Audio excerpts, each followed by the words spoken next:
Having now read the book that Christopher Nolan's Oppenheimer is based on, one of the most intense part of that whole read is the trial that took place surrounding the atomic bomb's creator. The trial of Oppenheimer by Lewis Strauss and the prosecution reflected the most humiliating and tough period of Oppenheimer's life, and it was an extension of McCarthyism at the time, where alleged communists would be campaigned against and attacked heavily. These moments in the film are going to be shown using black and white IMAX photography, and Nolan has made a big deal out of capturing these moments intimately using a big scale format. So having read both the book and knowing what Nolan has said about filming the black and white sequences, I'm going to be discussing how he might adapt the trial to the big screen. This video continues my Road to Oppenheimer series, where I'm posting essays and topical videos on the Oppenheimer film and the American Prometheus book that it's based on. There will be spoilers, so if you haven't read the book or want to go into the film as blind as possible, then I'd recommend watching this video at a later time. Before I get into it though, if you want to keep up to date on any of my content surrounding Christopher Nolan's Oppenheimer, then don't forget to support this upload by giving it a like rating, subscribing to the channel, and turning on your notifications. But without further ado, let's dive into the trial scenes from Oppenheimer.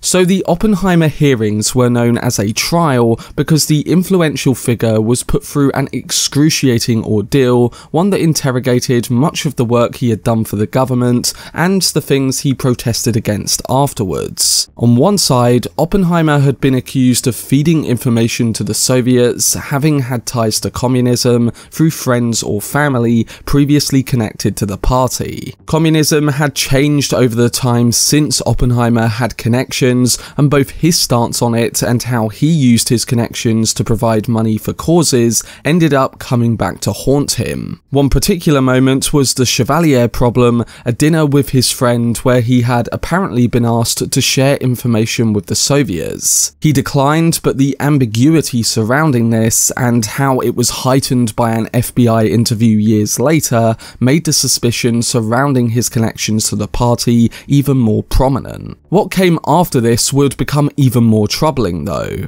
After the experience of Hiroshima and the government's push towards developing more bombs, Oppenheimer was against the development and use of the hydrogen bomb, and he believed that it was outrageous that the government could go that far with creating an even more powerful weapon of destruction. But to others, including the government and AEC member Lewis Strauss, who is played by Robert Downey Jr. in Nolan's latest film, Oppenheimer's outlook on this was too soft on communism. So these main reasons were behind the attack on Oppenheimer himself, and it gave his enemies the power to remove him from his position. And combining that with the hysteria surrounding McCarthyism, Oppenheimer was a prime victim in all of those centered campaigns. So now it's time to look at what happened in that trial and what it meant for J. Robert Oppenheimer.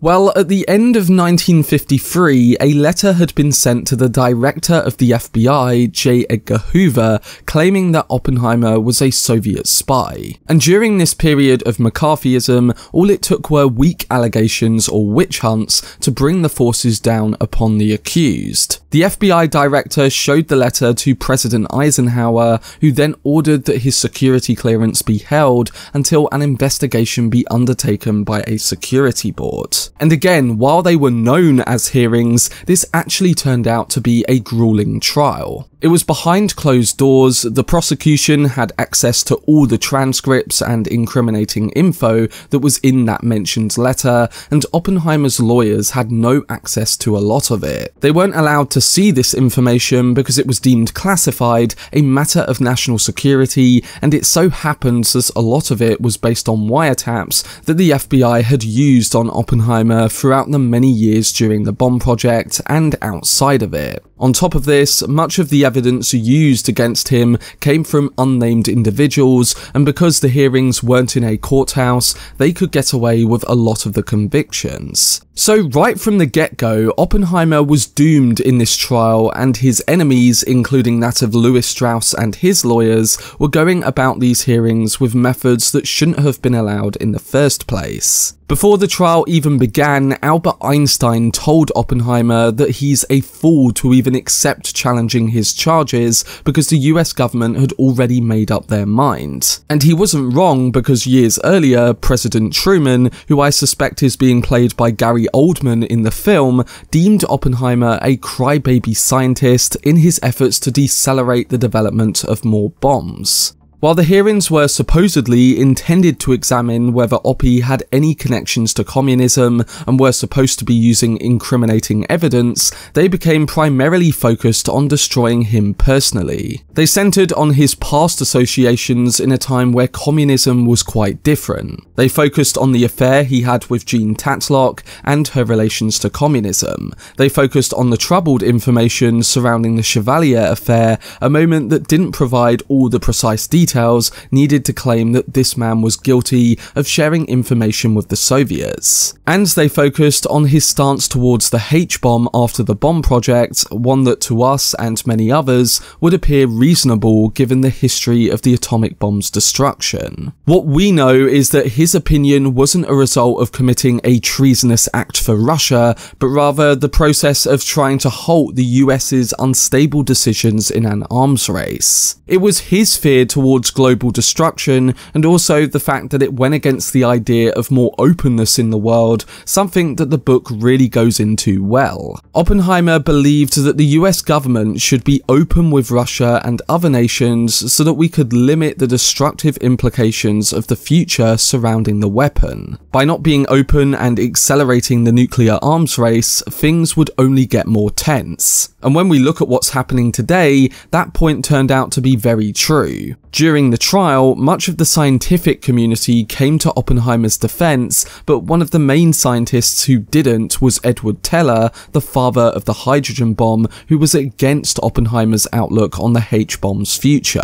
The rest of Oppie's fellow scientific friends and workers on the bomb project, including General Groves, came to defend a man who had inspired and motivated them in Los Alamos. While Oppenheimer's friends and defendants were truthful and powerful in what they said about the man they trusted, the prosecutors still found ways to swing the trial in the opposite direction. In claiming that Oppenheimer had not been clear about his communist past, they primarily used the Chevalier dinner in 1943 to bring him down. When he had dinner that night with his friend from Berkeley, Chevalier had apparently tried to convince Oppenheimer to give information to the Soviets about the bomb project. Oppenheimer refused, but he had also refused to give specific details about the incident afterwards, including Chevalier's name a year later. This was because he was protecting a friend, but to others it looked like he was hiding communist connections. So even after Oppenheimer, his wife and friends tried to explain that very point, he was still destroyed and humiliated by the prosecution. The hearings came to an end and the security board voted against him in regaining his clearance. And while their report summarized that there was no evidence that Oppenheimer was a member of the Communist Party, they put it down to bad judgment, destroying the reputation of a man who had done so much for them. We learnt throughout the pages of American Prometheus that he was the type of person to make rash decisions when he was put under pressure, and all the interrogation surrounding the Chevalier affair, his time with Jean Tatlock, his stance on the hydrogen bomb, and their limited access to the information surrounding this, made it almost impossible for him to overrule the claims of these hearings. The result was passed on to the Atomic Energy Commission, and they voted 4-1 against Oppenheimer, with Lewis Strauss making influential moves close to other voters. They said that Oppenheimer was to be denied future security clearance due to the proof of fundamental defects in his character. In reaction to all of this humiliation, Oppenheimer soon took his family on vacation to their house in the Virgin Islands, and when he came back to the Institute for Advanced Study, his opponents, including Strauss, tried to stop the school from renewing his position as its director. They failed, and while he did step down years later, the world had already changed, and many looked back at the trials with disgust that a man who had done so much for his country had so much bad done to him. Indeed, his entire life was full of many contradictions, and the trial summed those up in a more humiliating fashion. Oppenheimer led the greatest experimental mission of the last century, but he also became responsible for a new era of war. He tried his utmost to convince the government to slow down on the arms race and have more openness, but the path of destruction had already been set. Oppenheimer built his career and rose to fame after the development of the atomic bomb, but then his career was destroyed by the construction of an even more powerful one. The man who was trusted to keep the world's greatest secret and held the fate of the world in his hands became the one who wasn't trusted and was cast aside by a troubled government. Of course, McCarthyism died out and the government was embarrassed by their past treatment of Oppenheimer, and in time, they offered him the Enrico Fermi Award for the excellence that he did inspire. It was too late though, and Oppenheimer didn't fully recover from the ordeal he experienced and the effect that that had on his relationships and family. And he eventually died of throat cancer on February the 18th, 1967. Today, we see the impact that Oppenheimer had not just on the US but on the world, and his strive for an open one is a path that could have been taken post the atomic bomb's development. The US didn't go down that route, and it led to the world we see today, in which there are increasing fears towards a future nuclear war and a stronger desire amongst nations to keep heightened secrecy. The trial only reflected the hysteria of that period even more so, and it's a decisive moment in Oppenheimer's life and even the world that really speaks to where things have gone today, both with the matters of security and with the world's outlook towards openness.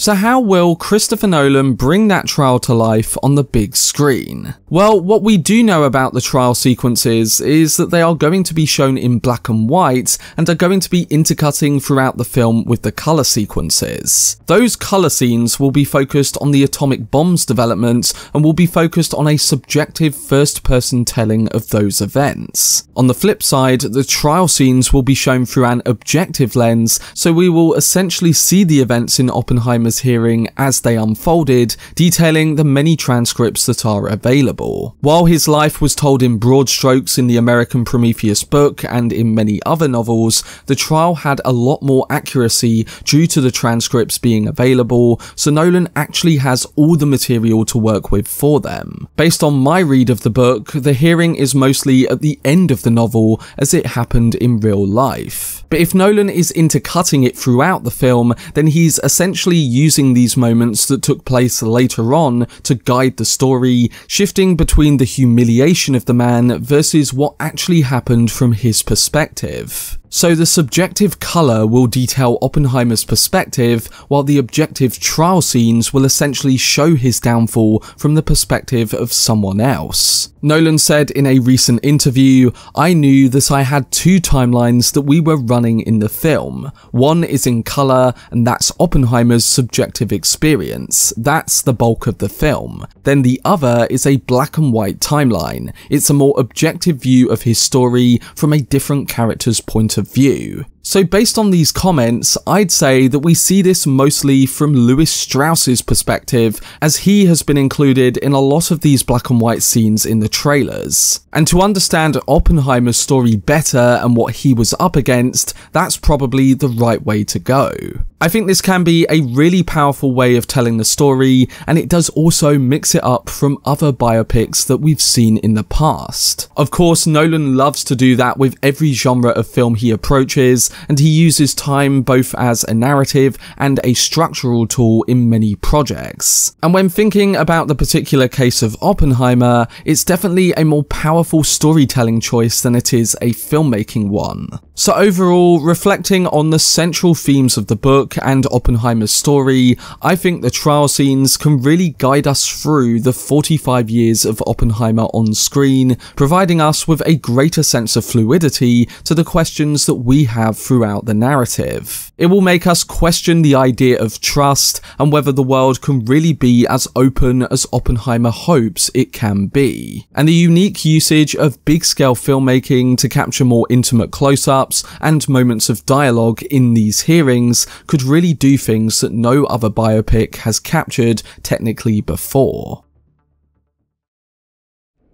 But that was my video discussing the trial scenes from Christopher Nolan's Oppenheimer. Like I said, the hearings are some of the most intense moments from the American Prometheus book, and I think translated to screen, these moments can have a lot of storytelling power throughout the course of the 3-hour runtime. On one side, they can be game-changing for IMAX filmmaking, utilising new black and white cameras that have been designed to capture more of the intimacy of a performance with better dialogue. And on the other side, they can act as a hugely decisive moment in the overall story, making us see just how far Lewis Strauss, the FBI, and others went to bring down the atomic bomb's creator. I can't wait to see what Nolan does with these moments, and specifically how he intercuts them throughout the film's colour scenes. But to those who have read the book or know even more about the details surrounding the Oppenheimer hearings, how do you think Nolan will go about bringing it to the big screen? Let me know down below in the comment section, and stay tuned for more video essays and topical videos in my Road to Oppenheimer series. For much more videos and news on Christopher Nolan's Oppenheimer, then subscribe to the channel and turn on your notifications. Also, if you enjoyed this video, remember to leave a like rating and follow me on social media via the links in the description. But anyway, I hope you guys enjoyed it. I've been Cortex, and as always, make some noise.